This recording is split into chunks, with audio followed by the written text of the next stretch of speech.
Hi, we're going to be looking at multilingualism and language shift in Sydney. The New South Wales government having less than 100 words written on their website about cultural diversity in Sydney, it must be stressed that language shift and multilingualism are of relevance to the population. Language shift is the change or transition of the primary communicational language spoken within a community. Multilingualism ties in closely with this idea, as it suggests that more than one language can be known, understood and used for a number of purposes. Language shift and multilingualism can be examined using a theory of ethno-linguistic vitality. But what is ethno-linguistic vitality? It is the status, institutional support and demography which contribute to the vitality of ethno-linguistic groups. In status, we look at the community attitudes towards language choice, use, and shift. Language shift in Australia has moved from a collection of Aboriginal dialects, followed by an influx of European languages, dominantly English. During the assimilation period, Aboriginal languages began to be wiped out. The superiority of English in the community aided this language death.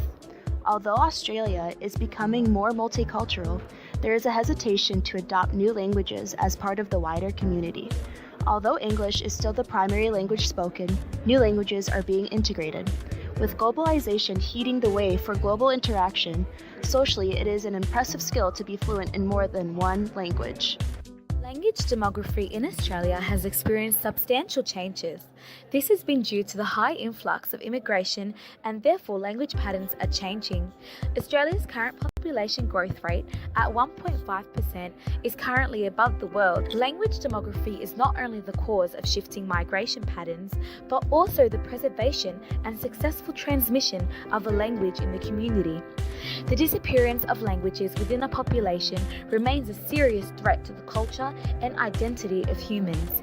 Luckily, the intergenerational language shift for Chinese varieties has risen from 4.6% to 37.4% over the two generations originating from China in 1996. Another example is the low language shift in Greek-speaking community in comparison to Dutch-speaking community due to its language-centered culture. Institutional support includes education. Though Sydney schools don't practice teaching in other languages, there is still multilingualism within schools.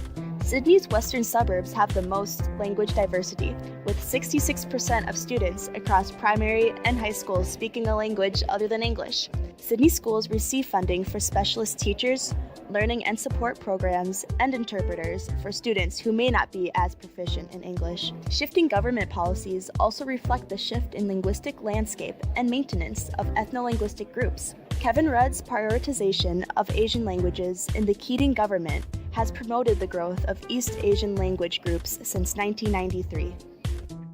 While multilingualism is still prominent in Sydney, it is clear that English is the most dominant language. Language shift and multilingualism in Sydney are constantly evolving, as with changes in language status, demography, and institutional support.